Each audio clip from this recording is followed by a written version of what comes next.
রুবেল, বেশ দীর্ঘদিন পর সমাবেশের আয়োজন, তো নেতাকর্মীরা কি বলছেন? আপনাকে ধন্যবাদ। আপনি ঠিকই বলছেন যে বেশ অনেক দিন পর মূলত আওয়ামী লীগ এবং বিএনপির একই দিনে সমাবেশের ডাক দিয়েছে তারা। যদিও আজকে মহান মে দিবস উপলক্ষে আওয়ামী লীগ এবং বিএনপি তাদের যে কর্মসূচি আয়োজন করেছে, আমি রয়েছি বঙ্গবন্ধু এভিনিউতে। আওয়ামী লীগের যে শ্রমিক লীগের পক্ষ থেকে মূলত এই আয়োজনের ডাক দিয়েছে। তারপরেও দেখা যাচ্ছে যে এখানে যে আয়োজন, আপনি একটু দেখবেন যে বঙ্গবন্ধু এভিনিউর সামনে যে চেয়ার রাখা আছে, যদিও এখন পর্যন্ত আসলে নেতাকর্মীরা আসতে শুরু করেনি, তারপরেও বিশাল জায়গা জুড়ে কিন্তু একটা আয়োজনের যে প্রতিচ্ছবি সেটা আমরা দেখতে পাচ্ছি। যেটা আসলে বলছিলেন, অনেকদিন পর আওয়ামী লীগ বিএনপি একই দিনে সমাবেশ হওয়ায় কিন্তু এই সমাবেশ নিয়ে বাড়তি উত্তেজনা রয়েছে রাজনীতি মহলে। কেননা এর আগে কিন্তু আমরা দেখেছি যে 26শে মার্চ দুই দলের এই কর্মসূচির ডাক দেওয়া হয়েছিল। সঙ্গত কারণে দুই দল তাদের নিজস্ব যে কারণ দর্শানো, সেটার মাধ্যমে কিন্তু সেই সমাবেশকে আসলে তারা করেনি। তারপরে মূলত এই যে আজকে মে দিবস উপলক্ষে কিন্তু অঘোষিতভাবেই বলা যায় যে সেই সমাবেশটা মূলত আজকে করা হচ্ছে। আমরা দেখতে পাচ্ছি যে এখানে শুধু শ্রমিক লীগ না, পাশাপাশি এই অনুষ্ঠান ঘিরে এখানে প্রধান অতিথি আওয়ামী লীগের সাধারণ সম্পাদক ওবায়দুল কাদের থাকবেন।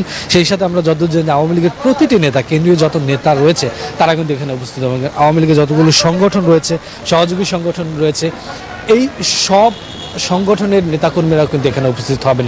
তো আজকে দুই দলের যেহেতু পাশাপাশি কর্মসূচি, সেটা নিয়েও কিন্তু একটা আলোচনা রয়েছে। তো এখন পর্যন্ত 3টা বাজে মূলত এর আনুষ্ঠানিকতা শুরু হবে, তারপরে নেতাকর্মীরা এখানে আসতে শুরু করবেন। পরবর্তী সময় সেটা আরও বিস্তারিতভাবে জানাবো। তো বিএনপি যে শ্রমিক দলের যে সমাবেশ রয়েছে সেখানে রয়েছেন আমাদের সহকর্মী আরাফিন শাকিল, তিনি জানাবেন নয়াপল্টন থেকে কি পরিস্থিতি সেখানে। ওয়ালটন ফ্রিজ কিনে অনেকের মতো আপনিও হয়ে যেতে পারেন মিলেনিয়াল। সেরা পণ্যের সেরা অফার। কেন্দ্রীয় কার্যালয়ের সামনে এরই মধ্যে ছাত্র দলের নেতাকর্মীরা যেমন এসছেন, শ্রমিক দলের নেতাকর্মীরা এসছেন এবং এখন নেতাকর্মীদেরকে উজ্জীবিত করার জন্য বিএনপির যে দলীয় সঙ্গীত, সেই দলীয় সঙ্গীত পরিবেশন করা হচ্ছে। এবং বিএনপির মহাসচিব মির্জা ফখরুল ইসলাম আলমগীর আজকের এই শ্রমিক সমাবেশে প্রধান অতিথির বক্তব্য দিবেন। এবং সেই সঙ্গে আপনাকে জানিয়ে রাখতে চাই, আজকে কিন্তু এই সমাবেশের পর র্যালি হওয়ার কথা ছিল, কিন্তু এখন পর্যন্ত আমরা যত জানতে পেরেছি এই র্যালি অনুষ্ঠিত করার বিষয়ে ডিএমপির পক্ষ থেকে এখনো অনুমতি মিলেনি, যার ফলে কিন্তু সেই র্যালি হওয়ার সম্ভাবনা অনেকাংশেই কম। যদিও বিএনপির তরফ থেকে বলা হচ্ছে র্যালি জাতীয় প্রেস ক্লাব পর্যন্ত এই শ্রমিক র্যালি করার জন্য তারা সর্বোচ্চ চেষ্টা চালিয়ে যাচ্ছেন। র্যালির অনুমতি পেলে তারা র্যালি করবেন, এছাড়া এখানে সমাবেশ অনুষ্ঠিত করবে।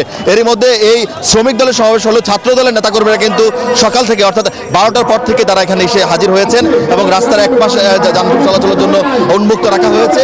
এর বাইরে বিএনপির নেতাকর্মীরা এখানে হাজির হয়েছেন এবং বিএনপির পক্ষ থেকে বলা হচ্ছে তাদের এই শ্রমিক সমাবেশ একেবারে শ্রমিক দিবস কেন্দ্রিক সমাবেশ।